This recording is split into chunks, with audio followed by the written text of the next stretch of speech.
Appreciate it. So welcome everyone, and really excited here to talk to you about the next stage of the announcement.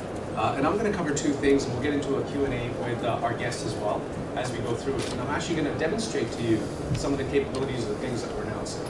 So first of all, as John mentioned, IoE is IoE, or Internet of Everything, is really about taking data, process, information, and things, and collecting the knowledge from the network, and using that to be able to drive business value. Business value for everyone in the value chain, whether it's a service provider or an enterprise or a consumer. Now this is happening around us with mobility, cloud, video, and all these market transitions occurring concurrently at an unprecedented pace. What our strategy is really to help enable service providers and drive profitable business outcomes for them.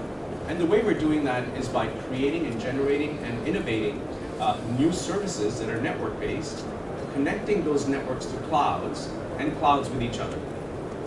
And ironically, this is exactly what the operators are asking us for, and that's what we'll talk about today. Now, the three areas that we typically hear from our customers around what they're looking for is help them drive revenue, profitable revenue growth, agility, which is to move extremely fast, because the business world is moving quite fast. And the Internet of Everything, it's not about the last month or the last week, it's about the last 15 minutes, the last 5 minutes. And of course, do it at the lowest possible cost as well. Now, the first of these examples is Mobility IQ. This is a new breakthrough innovation from Cisco. It's a software as a service offer from InterCloud, and it's also being used by our customers today. Now we'll talk about what the actual use cases are and actually do a demonstration for you.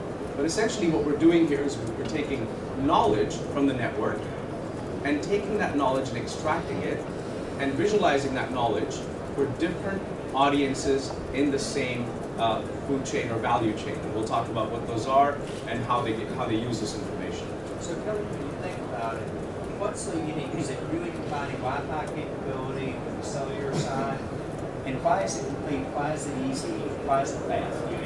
If you're bringing it to life for each one of us, because it took you about 20 minutes to explain to me when you were speaking about this. So break it down so that we can understand it a little bit more. So John, in the past, the data was kind of in silos, right? There was a cellular data which was contained in one environment, and it was primarily for the outdoor networks. The Wi-Fi data existed, but it wasn't really, it was data that was stored. But what we've done is we've taken that knowledge from those networks about the things that are going on in the network and combined it and made it possible for translating that into a business value that an operator or their customer can apply into their business. And let me give you a couple of examples, and I'll show you how exactly that happens. There's a lot of deep innovation that's actually made that possible now, including many of the things that we've been working on inside the company, including data virtualization, database analysis, and also the visualization technologies. So let's maybe move to the demo, because I think this will be best captured in a demonstration. So at the FIRA, how many of you actually have the GSMA application on your mobile handsets? Most of you do. Well, thank you. Because that is a really, really good application. And the idea is that the FIRA wants to transform your experience while you're at the show. Right now, behind the scenes, what's happening is there's a whole Wi-Fi network that's running across the entire conference. And what you're seeing here is a snapshot of data that was captured just up until the last hour of what's been going on inside the network. And we're going to present it in three different views. The first view is the network operations view. The second is the marketing, kind of the business view. And the third one is really the managed services view. And I'll talk about examples of all three of those. So the first one is the network operations view. This is the data that the network operations teams would like to see around the performance and the health of the network. So what are they interested in? Well, how much data is transmitting in my network up until now? And that's 460 gigabits, or compared to 1.4 terabytes yesterday.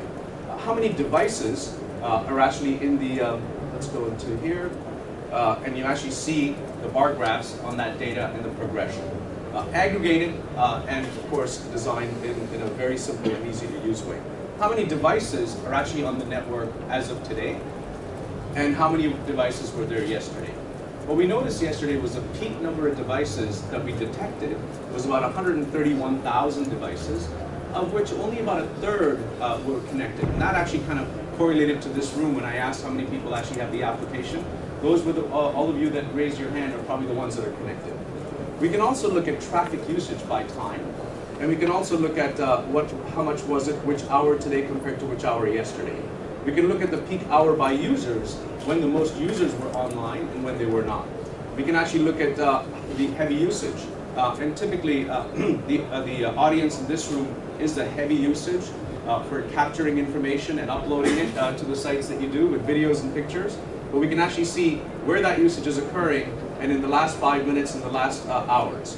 We can aggregate information, not just from Wi-Fi network, but 3G network as well, where this is a 3G network where voice calls are being transferred from the macro cell to a small cell network, and it's capturing how many hours of information, how many hours of voice calls have been offloaded.